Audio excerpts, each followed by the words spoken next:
Ese wigeze wibaza ukuntu umunota umwe ushobora guhindura amateka y'umuntu? Saa sita z'ijoro abantu barahumeka bateze amatwi, hanyuma igicu cy'ijoro kikamurikirwa n'urumuri rudasanzwe. Nibwo umwaka musha winjira. Murakaza neza rero kuri iyi video idasanzwe, aho tugiye kurebera hamwe ukuntu by'umwihariko u Rwanda rwitegura kurasa umwaka wa 2025 rwinjira mu mwaka mushya wa 2026. Reka nkwisurize nkwibwirira nti gira ibihe byiza wowe dukurikiye muri aka kanya, kandi nkwifurije umwaka mushya muhire no kuzasoza umwaka wa 2025 winjira mu mwaka wa 2026 amahoro. Ikiganiro ni cya Strong Studio, naho ngiye tujye kubana kuri mikro ndi Mizero Felix. Ikaze.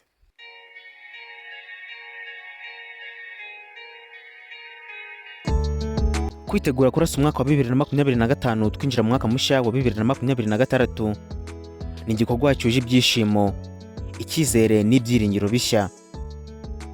Kurasa umwaka bisobanura iki? Kurasa umwaka so guturitsa ibishashi gusa, ahubwo no guha ikaze ibyiringiro bishya by'umwaka mushya mu gusoza umwaka wa 2025 twinjira mu mwaka wa 2026.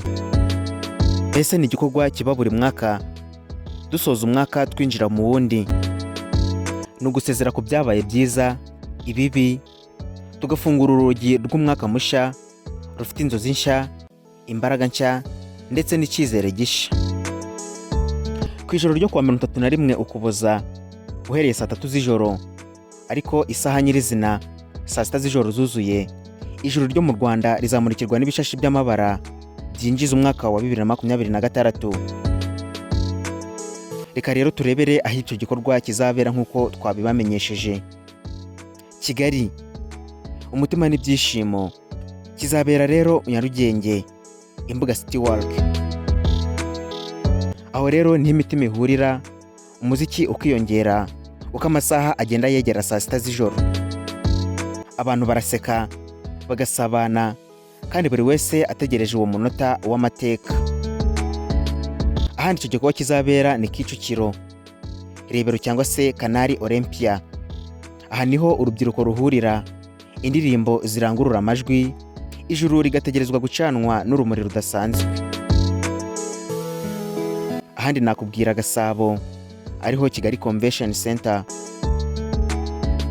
Aha rero niho ibishashi nyamukuru bizaturikirizwa bigaragara kure, bigahuza umujyi wa Kigali wose mu byishimo bimwe. Reka rero turebere mu ntara.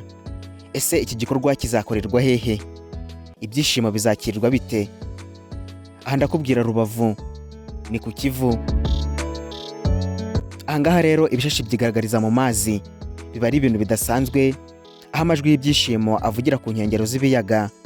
Umwuka mushya utangira mu mahoro. I Musanze mu majyaruguru, abantu bateranira hamwe bakakira umwaka mushya n'akanyamuneza kadasanzwe. Naho muri Huye ndetse na Nyagatare mu majyepfo y'Iburasirazuba, umunezero urasesekara, akarere kakagira umwihariko wawo mu kwakira umwaka mushya wa 2026. Dore rero uko igikorwa gikorwa. Umuziki urazamuka, amasaha aragenda abari iminota ya nyuma. Abantu barasabana, bakishima, mbese baserebura. Iyo rero igikorwa kiri hafi, habura umunota umwe, biba bigaragarira buri wese. Saa 6 z'ijoro rero ziragera, ijuru rigaturitsa urumuri, abantu bagasakuza cyane, bagahoberana, bakavuga bati umwaka mushya muhire. Indirimbo zikajyamo, abantu bakaririmba, bakishima, muri make bagaserebura, mbese biba ari ibyishimo bihebuje. Bati ibi si ibishashi gusa, ahubwo ni uguhuza abantu, ni ugutangira bundi bushya, ni ukwiyibutsa buri wese ejo hazaza. Ese hari ibyiza bitegerejwe, cyangwa se hari ingamba buri wese yafata kugira ngo yinjirane umwaka mushya n'izindi mpinduka mu buzima? Buri wese rero ni ngombwa kwishimira umwaka mushya, afite ingamba yihaye kugira ngo muri uwo mwaka azazigereho. Muri make rero, mu ijoro huzuye urumuri, ariko no mu mitima hacanwa icyizere cy'ubuzima burambye. Kurasa umwaka wa 2025 twinjira mu mwaka wa 2026 ni isomo ko buri wese mu mpera ari intangiriro nshya. Turabashimiye cyane mwe twari kumwe muri aka kanya. Dukomeje cyane kubifuriza umwaka mushya wa 2026 ari nako dusoza umwaka wa 2025 amahoro. Ni nuko dusoje ari nako tugushimira cyane twari kumwe. Nk'ibisanzwe mwari kumwe nanjye Mizero Felix. Mukomeze kugira ibihe byiza, turabakunda, naho ubutaha Imana ibarinde.